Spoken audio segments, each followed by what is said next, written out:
ये कहानी सिर्फ ताज और तख्त की नहीं, ये कहानी है सत्ता, साजिश और क्रूरता की। यहां सिक्कों से नहीं, तलवारों से राज चला। जहां एक फैसला पूरे इतिहास को मोड़ चला। 55 300 साल एक ही सिंहासन, कभी न्याय की बात, कभी खून का शासन। दिल्ली की मिट्टी ने बहुत कुछ देखा है। ये सल्तनत की कहानी है जिसने भारत को परखा है।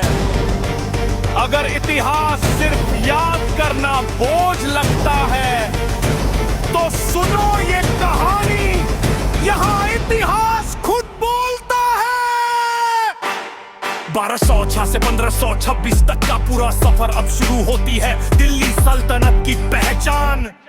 1206 में दिल्ली सल्तनत की स्थापना, कुतुबुद्दीन ऐबक ने रची सत्ता की रचना। दिल्ली सल्तनत का पहला सुल्तान हुआ, तुर्क शासन का भारत में आरंभ हुआ। कुतुब मीनार की नींव उसी ने रखवाई, दिल्ली में कुतुबुल इस्लाम मस्जिद बनवाई, अजमेर में 2.5 दिन का झोपड़ा बनवाया, गजनी गोरी शैली का स्थापत्य दिखाया। दानवी कर ऐबक लाखवंश कहलाया, खुले हाथों से दान इतिहास में नाम कमाया। 1210 में पोलो खेल में मृत्यु हुई, दिल्ली की गद्दी अब खाली हो गई। इल्तुतमिश में आया, शासन को स्थिर किया, दिल्ली को राजधानी, सत्ता को केंद्र दिया। टंका और जीतल सिक्कों की शुरुआत की, अर्थव्यवस्था को पहली मजबूत नींव दी। हकाने चहलगानी का गठन किया, 40 तुर्क सरदारों को सत्ता में लिया। 40 का दल कहलाया ये समूह, सुल्तान की शक्ति पर रखा अमीरों का रुख। 1236 में रजिया बनी सुल्तान, भारत की पहली महिला शासक का नाम। योग्यता थी पर अमीरों को मंजूर न आई, तुर्क सरदारों ने उसे रोकने की नीति अपनाई।